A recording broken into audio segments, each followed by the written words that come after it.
Ya loh, Assalamualaikum warahmatullahi wabarakatuh. Bertemu kembali dengan saya Kurnia Hasan di Gluk Motor Channel. Oh ya teman-teman, jadi kali ini saya akan memberikan 6 alasan kenapa laptop jadul itu lebih menarik untuk dibeli daripada membeli laptop-laptop yang sekarang dengan pertimbangan istilahnya dengan budget minim. Oke, alasan yang pertama adalah dari sisi price atau harga. Dari sisi harga, laptop jadul itu yang pasti kalian bisa dapetin jauh lebih murah daripada laptop-laptop yang keluaran terbaru. Yang pasti buat kalian yang budgetnya pas-pasan, kalian bisa mempertimbangkan membeli laptop-laptop jadul. Alasannya adalah, pertama adalah dari sisi harga. Lantas alasan kedua adalah dari sisi build quality. Build quality-nya cukup bagus ya laptop-laptop zaman dahulu. Contohnya saya akan ambil salah satu contoh laptop jadul yang saya miliki. Contohnya ini ya, Vaio, tipenya VGN CS230J. Itu kalau kalian coba baca dari situs resminya, itu laptop ini diproduksi pada tahun 2009 dan kalau dihitung-hitung usianya sampai sekarang itu 2022 ya, itu hampir 14 tahun ya, hampir 14 tahun. Dan laptop ini masih bekerja sangat sempurna ya untuk saat ini, dipakai untuk saat ini gitu. Walaupun teknologinya masih menggunakan DDR2, tapi laptop ini masih bisa istilahnya dipakai untuk menjalankan aplikasi-aplikasi yang terbaru saat ini. Buat informasi, laptop ini mulai ini saya dapetin ya, buat info aja, saya dapetin laptop ini dari customer saya yang jual laptop dengan kondisi minus. Jadi minusnya ada di backlight layarnya yang mati, lampu backlightnya mati, lantas fan prosesornya yang berisik, dan thermal pastanya yang sudah kering. Jadi cenderung ini ya, cepat panas. Jadi sebenarnya nggak terlalu, ini ya masalahnya nggak terlalu berat-berat amat. Jadi saya membelinya dengan harga yang cukup murah. Intinya setelah saya perbaiki, saya ganti backlightnya, saya ganti fan prosesornya, setelah saya ganti ripasta juga, dan saya coba install menggunakan Windows 10 64 bit Pro, RAM-nya 4 GB, dan saya sudah upgrade untuk harddisknya pakai SSD dan bekerja sangat sempurna sekali gitu. Jadi nanti di video tersendiri saya akan buat review tentang laptop Vaio ini ya, yang tipenya VGN CS230J. Jadi alasan yang kedua adalah build quality. Jadi kenapa saya bilang build quality? Kalau dengan build quality yang model-model sekarang, yang model slim, yang bahan yang plastik yang digunakan adalah plastik-plastik yang boleh dibilang yang ini ya, yang nggak terlalu kuat, yang nggak solid, itu yang pasti gampang pecah gitu loh. Artinya dia masih utuh ya, barangnya ini masih utuh dari laptop ini usianya 14 tahun dan ini sudah ganti dari orang, saya itu termasuk saya pegang ini tangan ketiga ya, dari tangan ketiga. User pertamanya itu orang TKI ya, TKI Arab, lantas dia pulang dikasihkan ke saudaranya, jadi sampai ke saya itu sudah tangan ketiga, jadi sudah berpindah tangan. Itu pun masih dalam tanda petik masih bisa digunakan secara sempurna. Jadi yang saya amazed itu dari laptop ini adalah kekuatan dari ininya ya, dari keyboardnya nggak pernah ganti dari zaman waktu beli. Menurut penuturan si ini ya, pemilik sebelumnya, keyboard nggak pernah ganti, baterai nggak pernah ganti. Jadi komponen-komponen yang lain masih dalam tanda petik masih original semua pada saat saya bongkar itu. Jadi dengan usia hampir 14 tahun, keyboard gak pernah ganti. Coba kalau bandingkan, karena saya punya jasa, salah satunya adalah servis laptop.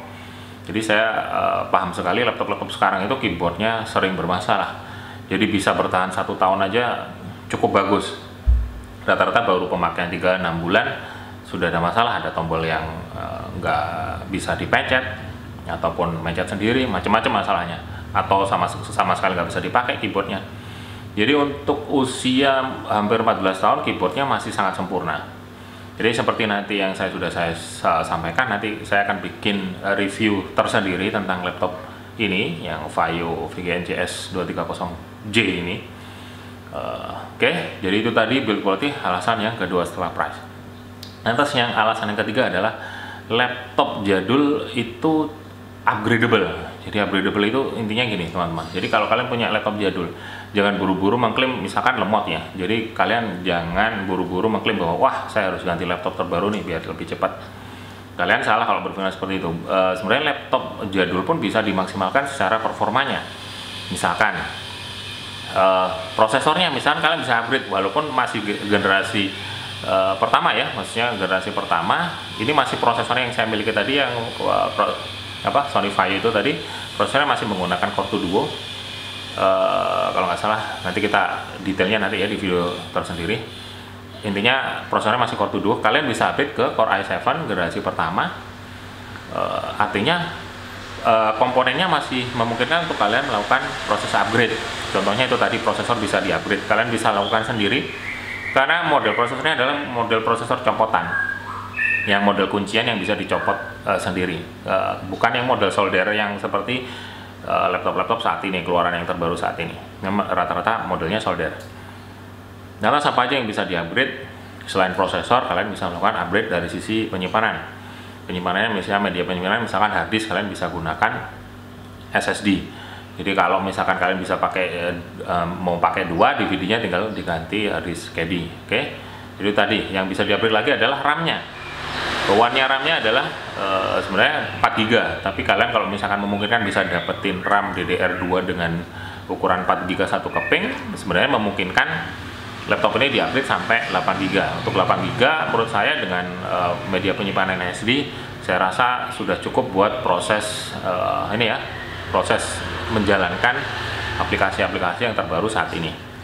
Kebetulan yang saya pakai yang masih pakai 4 GB, sudah saya upgrade pakai SSD, saya buat desain grafis, misalkan jalankan desain grafis, aplikasi desain grafis seperti Photoshop, Corel maupun beberapa ini ya, saya coba pakai render video, pakai Filmora pun yang dengan istilahnya resolusi Full HD 60 fps pun dengan bitrate 30.000 kbps pun masih jalan dengan sempurna dan nggak terlihat bahwa laptop ini melakukan pekerjaannya secara berat, jadi cukup ringan sekali. Oke, nanti akan ada videonya tersendiri, saya ulangi lagi ya. Oke, itu tadi alasan yang ketiga adalah dari sisi upgradable ya, maksudnya kelebihannya adalah upgradable.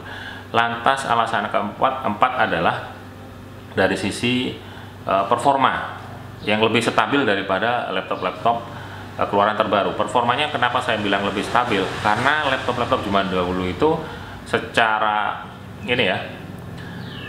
istilahnya konstruksinya, dari konstruksinya itu dari sisi sistem pendinginan, dari tata letak komponen-komponen yang menurut saya lebih proper ya daripada laptop-laptop sekarang yang cenderung mengusung konsep-konsep yang minimalis, yang slim itu tadi. Jadi sistem pendinginnya cukup bagus dengan model fan prosesor yang lebih besar, fan-nya itu lebih besar daripada model laptop-laptop yang slim-slim yang saat ini gitu loh. Jadi makanya pada saat dipakai dengan durasi yang cukup lama, laptop jadul itu jauh lebih stabil daripada laptop-laptop keluaran terbaru gitu loh. Oke. Jadi alasan yang keempat adalah dari sisi performa. Jadi kalian nggak usah berpikir bahwa wah laptop saya jadul pasti performanya nggak bagus. Selama kalian bisa upgrade itu tadi yang saya bilang, misalkan hard disk jadi SSD atau prosesornya kalian bisa upgrade, ataupun ininya thermal paste-nya kalian ganti pakai thermal paste yang bagus, lantas itu tadi ya RAM-nya kalian bisa up, saya rasa performanya akan meningkat secara signifikan, nggak akan kalah sama laptop-laptop keluaran terbaru. Dan kelebihannya itu tadi performanya stabil dengan durasi pemakaian yang lama, cenderung akan lebih stabil daripada laptop-laptop keluaran terbaru. Oke, lantas alasan kelima adalah komponen cadangannya itu masih melimpah ya. Jadi kalian nggak usah berpikir bahwa kalau laptop kalian jadul kalian akan kesusahan mencari spare part yang pada saat ada kerusakan di istilahnya di laptop kalian. Sebagai contoh itu tadi yang saya bilang, untuk komponen laptop Sony Vaio VGA CS230J itu tadi yang saya bilang keluaran 2009 pun komponennya sangat melimpah ya di pasaran ya, terutama di marketplace itu banyak sekali. Jadi saya nggak kesusahan dalam mencari spare part untuk pengganti laptop jadul tersebut. Jadi cukup gampang sekali dan harganya pun cukup murah sekali gitu loh. Maksudnya di compare dengan laptop-laptop keluaran terbaru gitu loh. Komponen-komponennya jauh lebih mahal daripada laptop-laptop zaman dulu gitu loh, laptop jadul. Lantas alasan keenam adalah itu tadi. Alasan keenam, laptop ini boleh dikategorikan berat dan kokoh karena build quality-nya yang bagus bahannya. Jadi sangat cocok buat ngeplak dasmu, maupun kalau ada orang yang bermasalah dengan kalian bisa pukulkan laptop ini ke kepalanya, prak, langsung dijamin klenger ya. Dijamin orang yang kalian pukul kepalanya pasti akan langsung pingsan. Beda dengan laptop-laptop yang sekarang, kalau dipukul pasti paling plek gitu tok gitu. Paling orangnya cuman keder-keder gini, langsung dia akan balas nonjok kalian gitu. Jadi kalian nyari masalah kalau mukul pakai laptop-laptop yang terbaru yang modelnya yang masih ringkih dan ringan. Bisa jadi dipukulkan ke kepala, prak, yang pecah bukan kepala orangnya tapi laptopnya yang pecah gitu, dan kepala kalian sendiri yang pecah karena kena tonjok dari orang yang kalian mau pukul tadi gitu, yang kalian usah pukul tadi. Oke, alasan keenam itu tadi, karena berat dan kokoh gitu tadi ya, cocok buat gemplang maling maupun mukul orang yang bermasalah dengan kalian. Oke, itu tadi 6 kelebihan laptop jadul, atau laptop jadul itu lebih menarik untuk dibeli ya daripada laptop-laptop yang keluaran terbaru saat ini. Kalau ada komentar apapun, kritik, saran, ataupun kalian mau share tentang laptop jadul kalian yang kalian sudah upgrade sedemikian rupa yang akhirnya kalian nyaman memakainya buat kebutuhan kalian, untuk pekerjaan ataupun untuk apapun, kalian bisa tulis komentar di bawah video saya ini. Oke, sekali lagi kalau dirasa bermanfaat video saya, kalian bisa like. Kalau nggak suka tinggal dislike. Jangan lupa subscribe karena akan ada banyak video lagi yang lebih bermanfaat nantinya. Kalau kalian nunggu kok lama ya uploadnya, ya karena prioritas kita memang di pekerjaan offline ya. Jadi ini bukannya kita nggak prioritaskan untuk online-nya, tapi sesempat kita pada saat pekerjaan offline sudah selesai pasti kita akan langsung bikin video. Sebenarnya masih banyak yang akan kita share ke kalian yang pastinya bermanfaat. Oke, sekali lagi jangan lupa subscribe. Sampai ketemu di video saya selanjutnya. Saya Kurnia Hasan di Glukomotor Channel. Sampai jumpa.